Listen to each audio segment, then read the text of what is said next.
By the time I got home on Monday, it was snowing again, coming down in big, wet flakes. The heat was blasting when I opened the front door of our apartment and I rushed inside. I could smell something good cooking and ran into the kitchen without even taking my shoes off. Mama was standing at the stove, chicken grease popping loud and heating up the kitchen. "Girl, you must have lost your mind," Mama said. "If you don't get back out there and take off those boots, you better. And get some paper towels and wipe up that trail you're trying to leave through my house." I smiled, hugged her, and went back down the hall. "You feeling all better, Ma?" Mama didn't say anything. I got my boots and coat off quick as anything and ran back into the kitchen and grabbed some paper towels and started wiping. "You look all better. Huh, Mama? You feeling all better? Because you look... I'm standing here making this chicken, right?" I nodded, looking up at her and smiling. "Well, that must account for something, huh? Counts for Mr. Hungry calling that chicken's name." Mama smiled and leaned over to kiss me on the cheek. "Remember when Mr. Hungry moved into your brain, girl?" I thought about it and frowned. "I don't even remember," I said. "I've always said that. Since you were about 5, the first time you saw a commercial for those biscuits, the one that said, 'There's a hungry man inside of everyone.'" Mama laughed. "You got so scared that there was some man living inside of you. It took me and your father about an hour to calm you down. That's when Mr. Hungry moved into this apartment."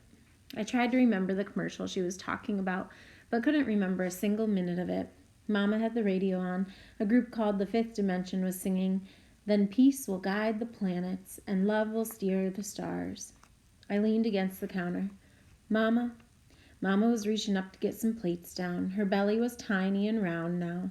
She stopped reaching and turned to me. "What, honey?" she asked, her eyes looking all worried. Maybe it was the way I'd called her. "It's so strange, isn't it? The way some things stay in our memory and other things don't. Like I don't remember any of that, not even the commercial. Where does all that memory go to?" Mama checked her chicken, then turned the heat down underneath the pan. She folded her arms and leaned against the sink. "It's there, inside of us somewhere. It comes up in other ways, I guess. Like even though you don't have the memory, you got Mr. Hungry," she smiled. I thought about how Sean had looked this morning. "Does stuff go away?" Mama sighed and turned back to her chicken. "I don't think the important stuff does," she said. "You know, the stuff that really makes an impression. I don't think you remember it just as it happened, but you remember the feeling you had. Good ones, and bad ones too, unfortunately." Mama looked over her shoulder at me. "How about we make a good memory right now, and you get those potatoes mashed, baby girl." She pointed to the bowl of potatoes on the table. I threw the paper towels away, got a fork from the drawer, and started pressing it into the potatoes. "How about giving those hands a quick washing?" "I was wearing gloves, Ma." "Not when you were wiping up that snow water, you weren't." Our old Mama's returned. I signed behind her back, then headed to the bathroom.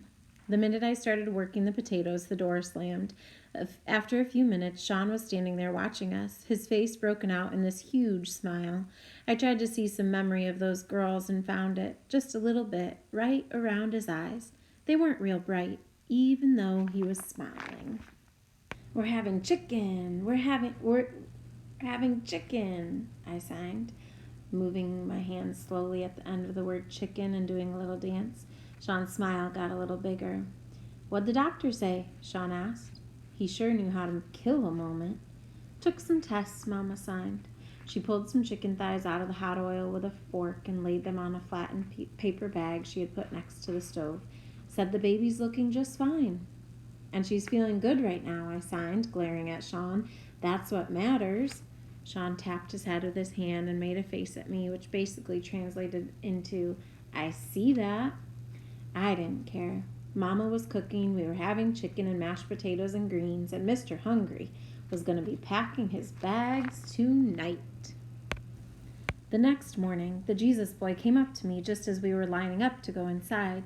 He looked like he wanted to say something, then just looked down at the ground. After a moment, he raised his head again. "I probably shouldn't have talked about his daddy, huh?" I shrugged. "I don't know. I mean, he was saying stuff about you. I never understood why you let him say and do all those mean things to you in the first place. Didn't make any sense." We stood there, Somebody had a transistor radio going, and I could hear little pieces of the Jackson 5 song, I'll Be There. Across the schoolyard, I could see a group of girls moving slowly to the music. On the news that morning, they'd talked about a draft lottery to get more guys signed up for the war that was going on, and Mama had stopped frying bacon and kissed both of Sean's ears. Jesus Boy looked at me. Some days he looked real beautiful, the way the bones in his face kind of pushed out against his pale skin, the way his gray eyes looked all these other colors when the sun came near them. It frees him, he said. All that stuff that makes him mad and mean and ugly leaves him where he does stuff to other people. Until the next time, I said, then it all just comes right back. The sun went behind some clouds and the wind picked up. I shivered. But maybe the next time it'll be a little bit less and a little bit less and a little bit less until it's finally all gone. He looked up at the sky like he was trying to see the wind. I looked up too, trying to see what he saw, just the graying sky, just the snow starting to come down again. Trevor came up behind the Jesus Boy and made a face at his back. Then he moved between us. I want to introduce y'all, Trevor said, pointing at me, to Mrs. Jesus. Some kids laughed. I saw Ray Ray flick his eyes at Trevor. Come on off it already, Trev, I heard him saying. It's getting tired. That boy ain't doing nothing to you. Franny ain't either. Jesus loves me, this I know, Trevor sang softly as he started walking away again. Ray Ray just turned away from him and headed inside the building.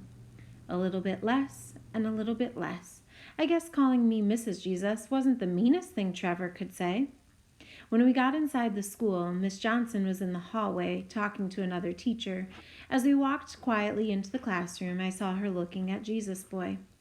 Let's start with some writing this morning, she said. Most of the class groaned. I just took out my notebook and let it make a loud slap on my desk, liking the sound it made. No slamming books, Miss Johnson said, looking at me. We write in books, we read books, we don't slam books. If you're mad, go home and slam a door, please. The sun was out and melting snow dripped down over the windows. Now what we're going to do this morning, she said, her voice becoming all bright again, is write down the things we all have in common. I love this exercise because the lists are always so different, which means, she stopped and looked around the room. This is not the time to discuss your list with each other. Just write. She was wearing a pretty blue dress with black platform boots that came just below her knee.